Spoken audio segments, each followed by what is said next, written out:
Hello everyone and welcome back. In this video I'm talking about Orzhov Pestilence. Orzhov Midrange.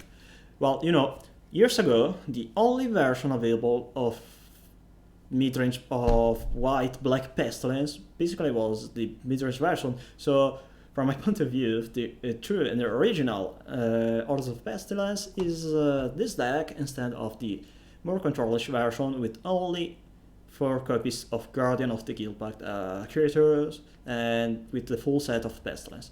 Well, I kinda prefer the midrange version for 3 reasons at least, because it is one of my favorite decks.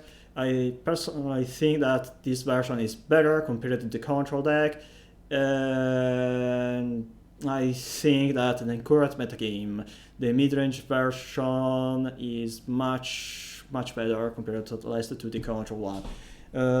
I think that in a metagame with a lot of decks like Stumpy, Burn, Fairies, and green midrange deck like Jand or Ponza, Orzhov midrange is well positioned, and I think that because we have a Pestilence and Creepers as master removal, but also because Guardian of the Guildpact plus Pestilence is really good against Fairies, against Jand, and also we have a certain form of card advantage like the Monarch ability, the Monarch mechanic, and Custody Squire and Omen of the Dead with Kurski Fisher, which are really great against Fairies and also against green midrange decks.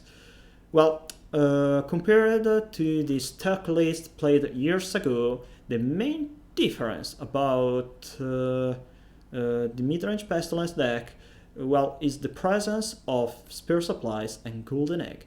Basically, years ago we played a list similar to this one. Personally, this is the list I think I was playing in 2018, and cards like Russian Cleric and Dimir Osgard were not weird. But a certain point, me and Don Zucker 84 decided to try a different approach without Low Missionary and without even Riftwatcher, which at that time were something like 6 to 7 main deck slots, to try Radiant Fountain, Kabira's Crossroads, and Prophetic Prism.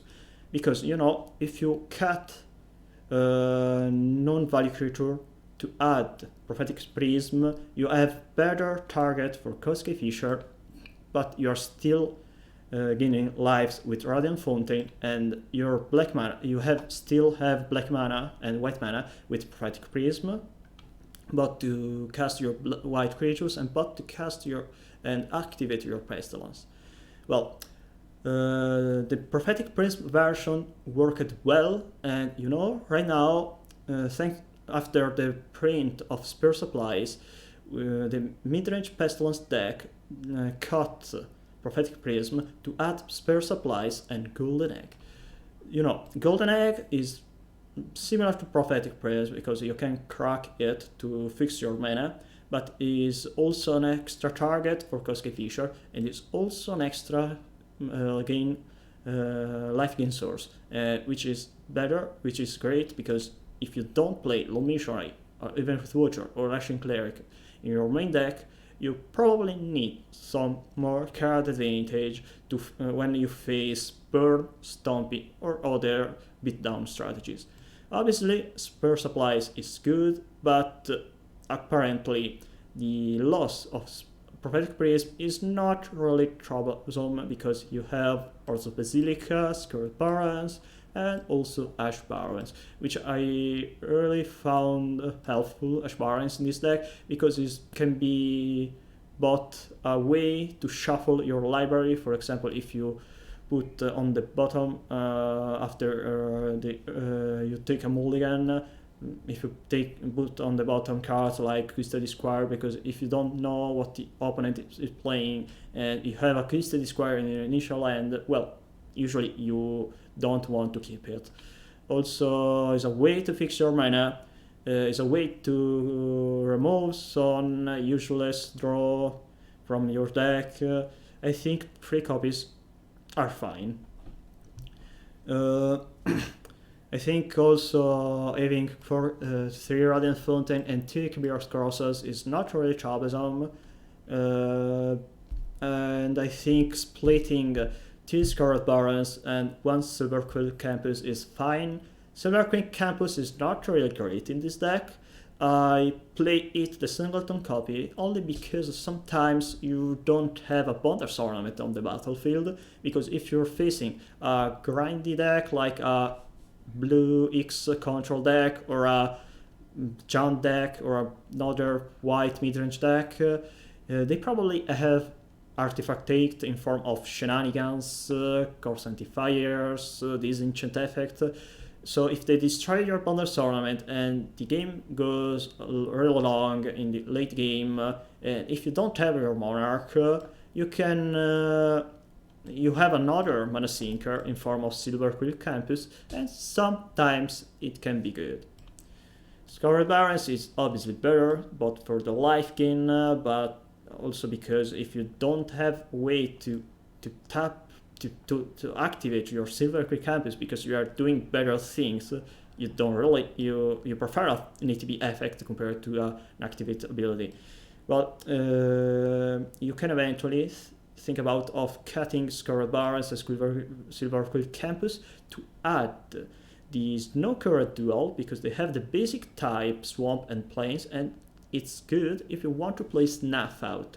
I actually think that Snuff Out is not really great, and it's not really necessary in this deck, because I prefer to play the more versatile and better performance removal spells, because I have in late game the best removal spells in the format, which is Pestilence. Pestilence is a sweeper, which means if I play a limited amount of 1-for-1 removal spells in form of Cast Down and Chainsaw Edict, I can then resolve the board with Pestilence.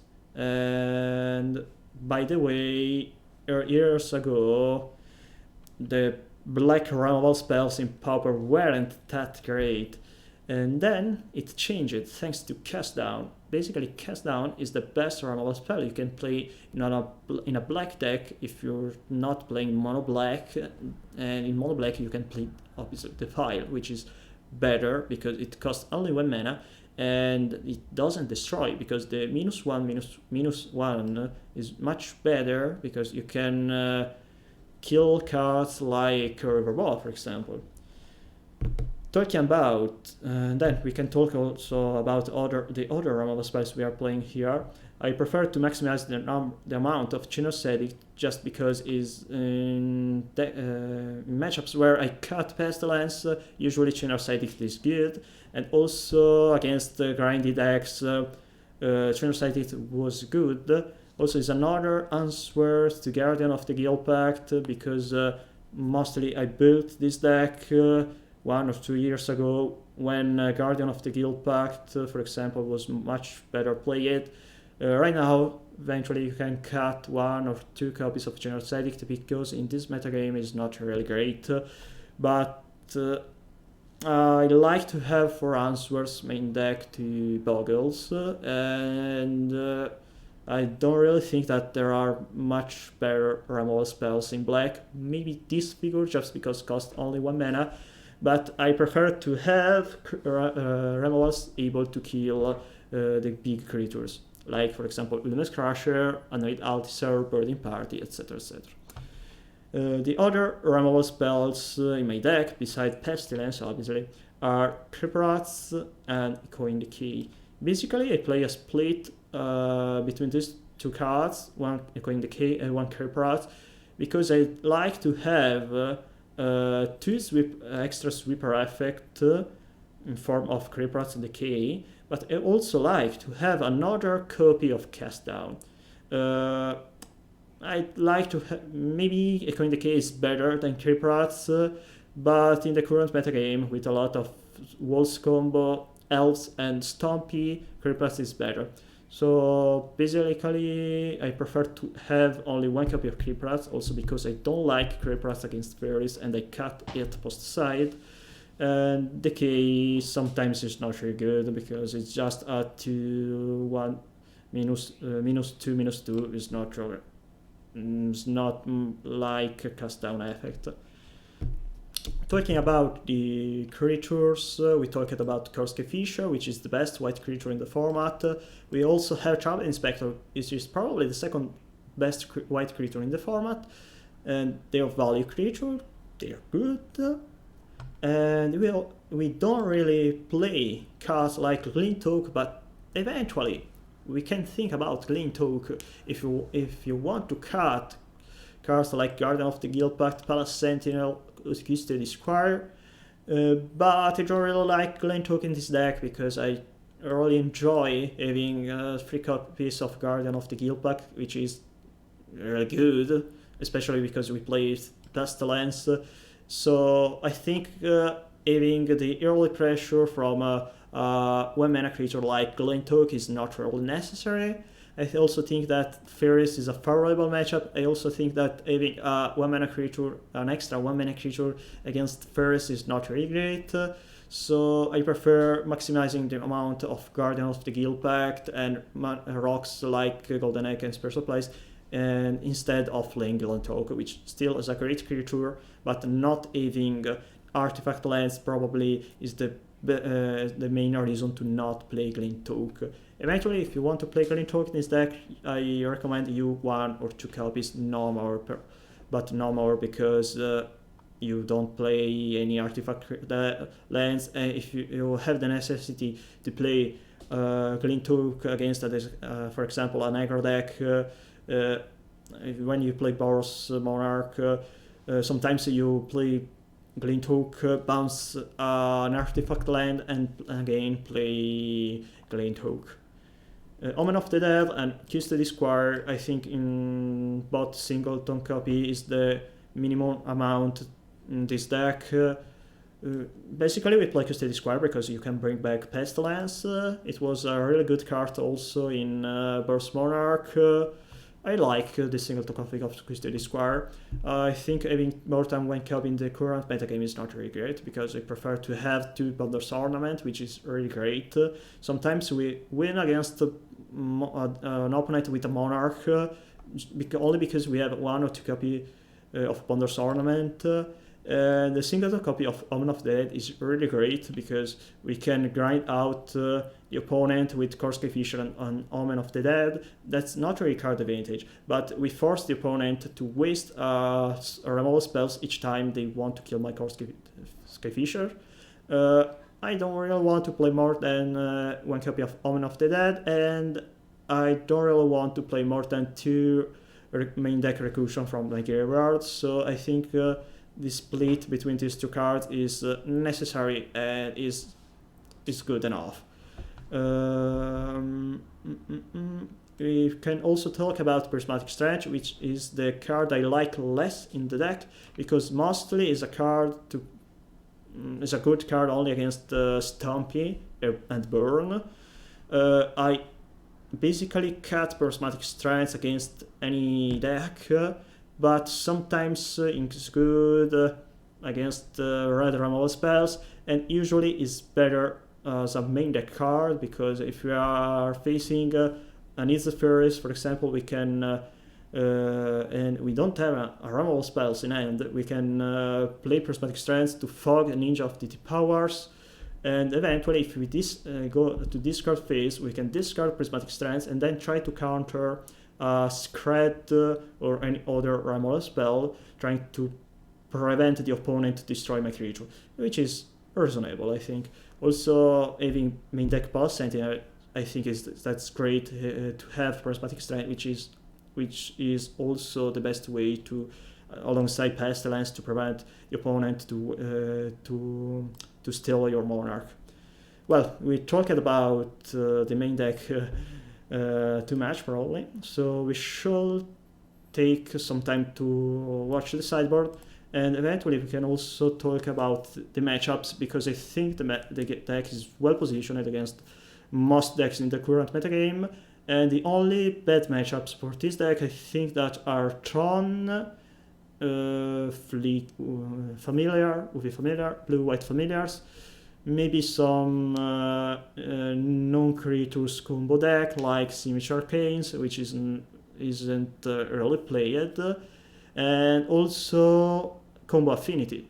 I mean, Dishball Affinity and Jeskai Affinity, they're more like a combo deck because their main plane is not killing you with Carapace Forge or Gear Seeker Serpent or Mirror Force, but gaining some card advantage, dig their deck, and trying to kill you with Aether Fling or Aether Dishball, which is clearly a combo game plane from my point of view. So my sideboard is mostly answers to flicker decks and combo decks like Castigate and Relic of Progenitus. I use it to play Okiba Shinobi, but I think that is not really better as a form of card advantage against Midrange and blue tempo deck. And also I found that Tron is so much unfavorable that having Okiba Shinobi doesn't necessarily means that you can win against Tron. I lost a lot of games against Tron when I was able to land an Okiba Shinobi at turn 4, because maybe they don't have any cards left in the hand, but then they draw a Mystical Teachings or a Mulldrifter and they win on the spot. That's really weird, but it happens. I can't do anything, so I just try to use better my slots to contrast other decks, and I think that having 4 Castigate is just fine. I prefer Castigate over other discard effects because Castigate can discard both creature and non-creature, and also Castigate Exile. Like exiling a card with a discard effect is good because Pauper has a lot of interaction with the graveyard. So if you play Duress and your opponent has only Mystical Teachings and other spells with flashback in their hand, your Duress is not really effective. So Castigate is always effective unless they have only lands in hand. Maybe your opponent with Tron decide to keep an hand with only lands because they have the Urza Tron and colored lands, but often it's not the case, and Castigate usually is always better. Relic obviously is great against graveyard decks like any Flicker decks and Cycle Storm, which is really present in today's metagame. Cycle Storm is one of the reasons why I still play Relic of Progenitus in my sideboard. Also, Relic of Progenitus can be good against any midrange deck with graveyard reclusion from the graveyard. You can eventually bring in against Fairies, because if they have Stormbound Geist, you can kill their Geist with only one removal spell by cracking the Relic of Progenitus. Also, if your opponent has Frantic Inventory, Relic of Progenitus is somewhat good, so especially if they're playing a creature-less control deck. Then we can talk about Ripping Reveils, which I think that's the best card we play in the sideboard against control and midrange strategies, because it's a better way to get creatures from my graveyard. I prefer having the Ripping Reveils instead of another copy of Omen of the Dead or Kiss the Disquire in my sideboard, because Ripping Reveils is just a better recursion effect compared to the other. Especially if your opponent is playing a blue deck like Fairies, you can use the Storm count your opponent generate in their turn to bring back from your graveyard 2 or more creatures, which is really great in my opinion. So in my sideboard I prefer to have Ripping instead of other recursions from my graveyard. I play actually 3 copies of Lone Missionary because I cut the second copy of Leave No Trace. There's not so many boggles recently, so I think having the third copy of Lone Missionary is better, because I think that Love Missionary is the best card against Stompy and Burn. I'm expecting a lot of Stompy and Burn in the current meta. I found it helpful because I don't play even Reporter, Love Missionary or Ashen Cleric main deck, and also I want cards when I cut Palace Sentinel, Custody Squire against those beatdown decks.